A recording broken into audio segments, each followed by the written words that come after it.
Ladies and gentlemen, security details za former President Uhuru Kenyatta zilibadilishwa. Inasemekana kwamba wale securities ama wale maafisa wa polisi wenye huwa wanamwangalia wa GSU na vitengo vingine wamepunguzwa, na sasa kila mtu anaongea vitu zake tofauti kulingana na uko mlengo gani ya siasa. But as always, you know that Kim Explains is the only neutral ground that we try to make sense of whatever is trending, mostly in terms of politics.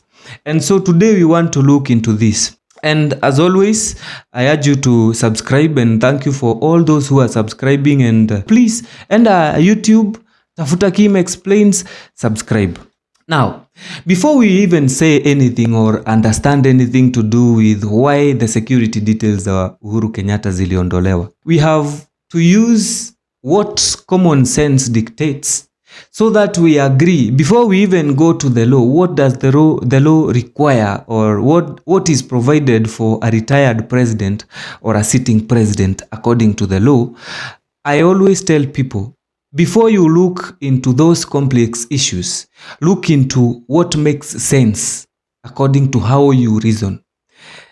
Anything you speak in politics, in economics, in social things, in anything you do, before you look into what the law says, look at whether or not it makes sense or it is reasonable to do whatever you are doing before you go to those complex issues. Now, in the case of Uhuru Kenyatta versus President William Ruto about the former president's security.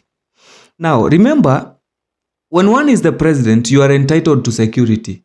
Because maybe unaenda mahali kwa mkutano. Remember, in this case, you have a lot of enemies as a president. When you're sitting as president, kuna watu wenye umetengeneza uadui na wao, wale wenye hawakuwa na kusupport, especially wale walikuwa na support your competitor during the election.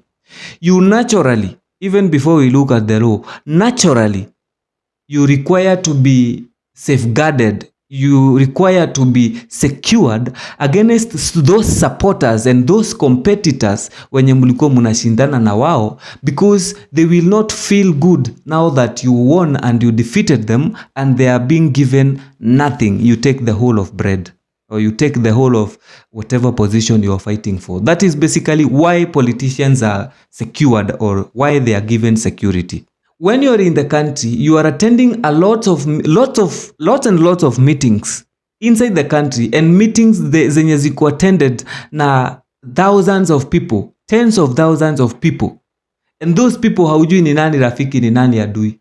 So there is natural requirement that you need to be secured.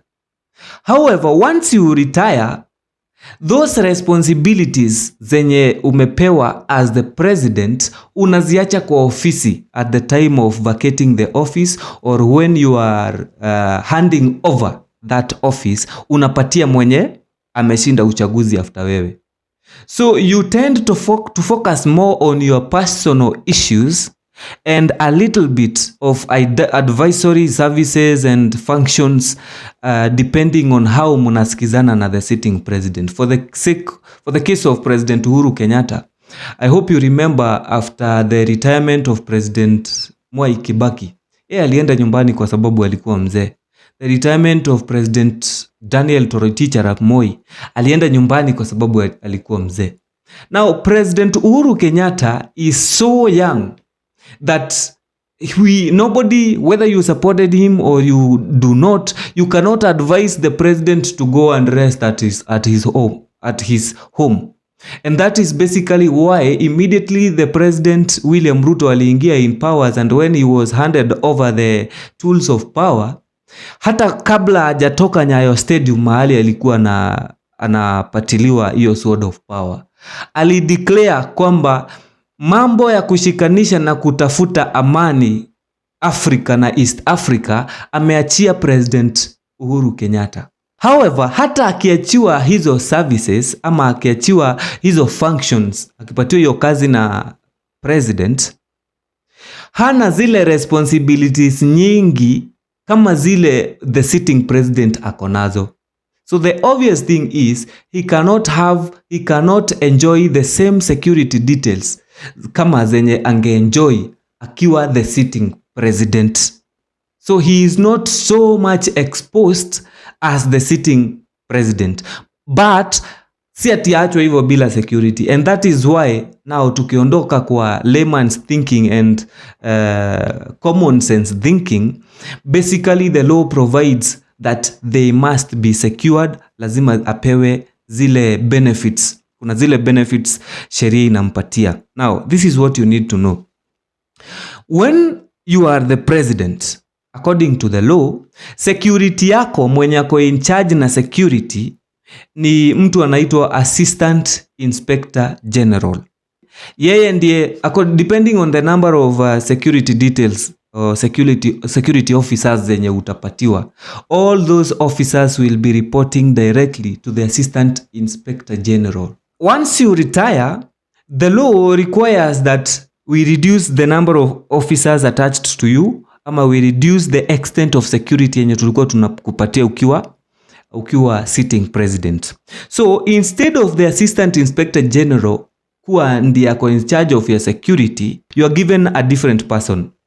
And that different person anaitwa police superintendent.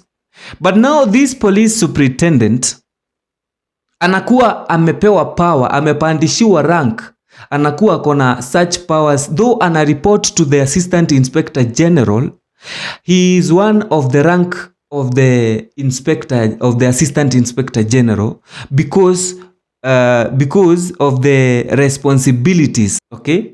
And that is basically what the President William Ruto has done with the security through the Inspector General Japheth Koome. I hope you will also go to the same YouTube utafute Japheth Koome's take on the withdrawal of security ya President Uhuru Kenyatta. So when I look at this, I completely understand why people are politicizing this issue ya hii security, because one, inakuja when the president and his predecessor wana engage into political battles. Huyu halipi tax, ati the President William Ruto anasema kwamba the former president anafund opposition leader Raila Odinga ati ndio hold rallies kwa sababu anakataa kulipa tax, which I think these are politics we should leave to the president and his predecessor wapigane.